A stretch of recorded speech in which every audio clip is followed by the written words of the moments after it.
Tyler Perry and his pencil-thin mustache. Fuck him.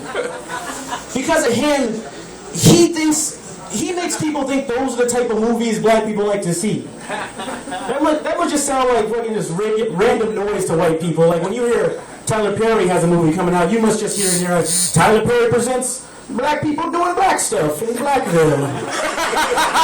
And you're like, I'm not going to see that.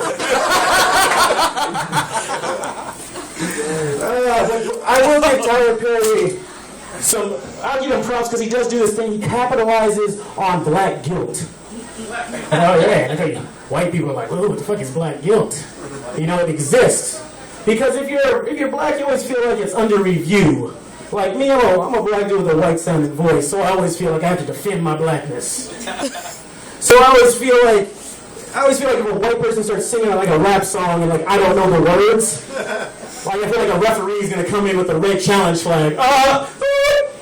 Blackness under review. He's gonna go into the booth and come back and say, all right, he didn't know the words to a Drake song, and he watched 4 Sandra Bullock movies last week.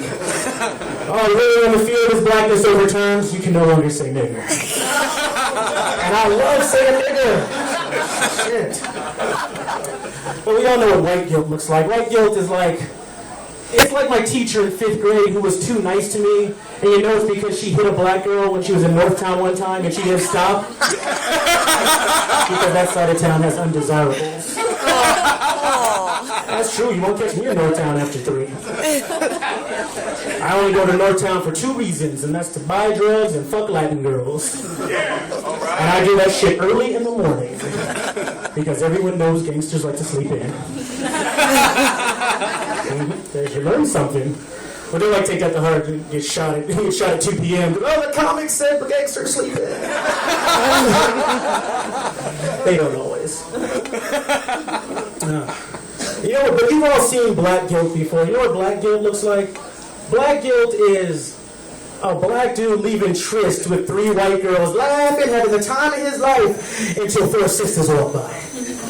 And then you see him freaking out, because we feel like we're going to get our ass kicked. Not like they really do it, but I feel like if they started, all the other black people would join in and be like, that's right, get him! Fucking with them white girls. You don't love your mama. What I'm trying to say is I would love to be fucking Erykah Badu's, but my dick loves Lindsay Lohan. Alright? Little freckle-faced ginger kid, I love her. That's the kind of shit that goes on in my mind. Does anyone have one of those minds where you're never mentally where you are physically? You're always off thinking about something completely inane and ridiculous. Like I'm never sitting around thinking about, ooh, how we gonna get out of this recession? Like when I'm daydreaming, I'm always like, man, I bet if RoboCop was real, we'd be friends, and he let me call him Murphy. Because he would. I had one of those moments, like, it was having to be like a week ago. I took a girl home from Stoney's, and I was going down on her in her double wide. And all of a sudden, I had this epiphany. I'm looking down, and I just started thinking, they never really explained why there was a polar bear on Lost. And I'll give it to you, yes, it's a scientific facility, but what were they trying to figure out? What happens when you put a polar bear in the tropics? It's going to die because it doesn't belong. And also, why does this girl still have a landing strip? That's so 90s. Give the times, middle school.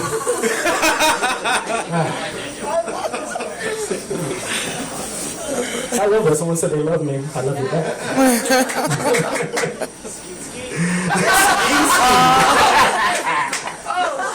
Nice. Alright. But I'm actually thinking of stop fucking around with girls. I'm thinking of getting married. Because did you guys know that condoms are a petroleum-based product? That means as oil goes up, the price of condoms go up.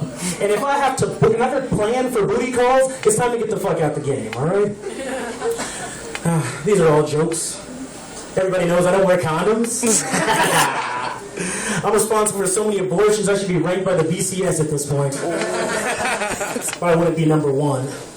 Probably just be Florida State, because it's so fucking political. I lost a lot of girls on that one. BCS, it's college football. They'll catch up.